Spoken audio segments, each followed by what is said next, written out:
teman-teman, kami mahasiswa Universitas Oso Prodi Ilmu Kelautan. Nama saya Rini. Saya Chelsea. Kami akan mempresentasikan Materi kami yang berjudul Reptila dan Mamalia. Nah, teman-teman, kalian tahu nggak sih apa itu vertebrata? Nah, vertebrata adalah hewan yang memiliki tulang belakang, kaluma, dan vertebrata yang memiliki kerangka dalam yang menopang tubuh. Reptilia dan mamalia adalah dua kelompok vertebrata tingkat lanjut. Perbedaan jalur evaluasinya adalah reptilia adalah kelompok vertebrata dalam pertama yang beradaptasi sempurna di darat. Mamalia berkorelasi dari kelompok reptilia purba jutaan tahun lalu. Nah, reptila juga memiliki kelas atau karakteristik umum. Ciri khas utamanya yaitu tubuh tertutup sisik keras dari zat tanduk yang berfungsi untuk mencegah penguapan air. Ada berdarah dingin untuk suhu tubuh mengikuti lingkungan. Terus bernapas dengan paru-paru sepanjang hidup. Berkembang biak secara bertelur atau ovipar atau bertelur beranak ovovivipar. Yang telur memiliki cangkang keras atau kenyal. Jantung terdiri dari 3 ruang, 2 atrium dan 1 ventrikel seket tidak sempurna, kecuali buaya 4 ruang. Ukuran tubuh mulai dari 1 cm, kadal kecil hingga 6 meter, buaya muara. Nah, teman-teman, selanjutnya adalah sistem tubuh reptilia. Pertama adalah pencernaan, tubuh, kerongkongan, lambung, usus, dan kloaka. Yang kedua adalah penapasan, paru-paru dengan banyak lipatan untuk penyerapan oksigen lebih banyak. Terus selanjutnya adalah peredaran darah, jantung 3 ruang, campuran darah kotor dan bersih. Yang keempat adalah ekspresi ginjal, sisa metabolisme berupa asam urat. Reproduksi, pembuahan di dalam tubuh, telur disimpan di dalam lembab atau panas. Nah, selanjutnya ada klasifikasi reptila dan contoh. Yang pertama, ordo Squamata atau bersisik, yang dimana contohnya yaitu ular kobra, ular piton, kadal, biawak, tokek. Ciri khasnya, sisik halus bisa melepaskan ekor jika terancam.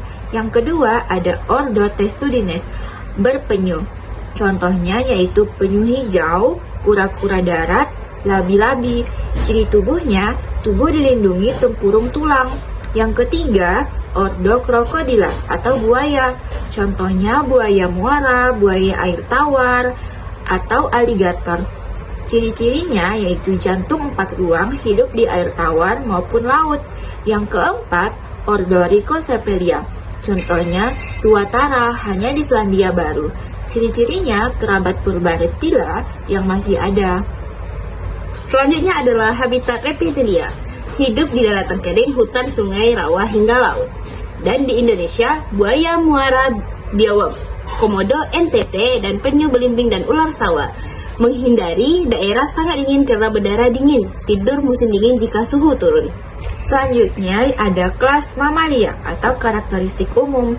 Ciri khas utama, tubuh tertutup rambut atau bulu, bisa berkurang pada jenis tertentu seperti paus, berdarah panas atau homoiter.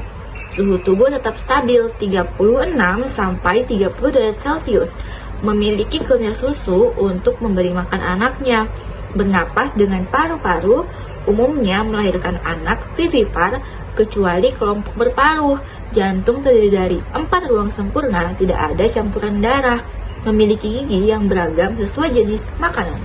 Selanjutnya adalah sistem tubuh mamalia. Pencernaan sesuai jenis makanan karnivora, daging herbivora, tumbuhan omnivora, dan keduanya. Kedua adalah penapasan. Paru-paru dilengkapi selaput pembungkus, diafragma membantu penapasan. Selanjutnya adalah peredaran darah. Sempurna, darah kotor dan bersih tidak bercampur. Selanjutnya adalah ekskresi ginjal, sisa metabolisme berupa area. Selanjutnya yaitu reproduksi, perubahan di dalam janin, berkembang di dalam rahim dengan bantuan plasenta. Selanjutnya klasifikasi mamalia, yaitu mamalia berparuh atau protoeria, bertelur, tidak memiliki rahim. Yang kedua memiliki mamalia berkantung atau matatheria. Anak lahir belum sempurna, berkembang di kantung perut. Contoh kanguru, koala, atau kuskus. Mamalia berplasenta atau uteria. Anak lahir sudah sempurna setelah berkembangnya di rahim.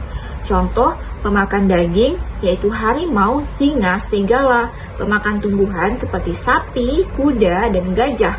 Pemakan segala seperti manusia, beruang, dan babi. Hidup di laut, paus, dan lumba-lumba. Bisa terbang yaitu kelelawar. Selanjutnya yaitu habitat mamalia, menempati seluruh lingkungan seperti kutub, gurun, hutan, laut, dan perkotaan. Di Indonesia adalah orang hutan, Kalimantan, dan Sumatera. Bedak becula, satu babi rusa, lumba-lumba laut Jawa. Beradaptasi dengan lingkungan melalui bulu tebal, kulit tebal, atau bentuk tubuh ramping. Perbedaan utama reptilia dan mamalia. Kriteria reptilia mamalia, penutup tubuh sisik tanduk atau rambut atau bulu. Suhu tubuh berubah sesuai lingkungan, tetap stabil. Cara berkembang biak, umumnya bertelur, umumnya melahirkan. Kelenjar susu tidak ada. Ruang jantung 3 ruang kecuali buaya, yaitu 4 ruang sempurna. Gigi sama bentuknya, beragam bentuk sesuai makanan.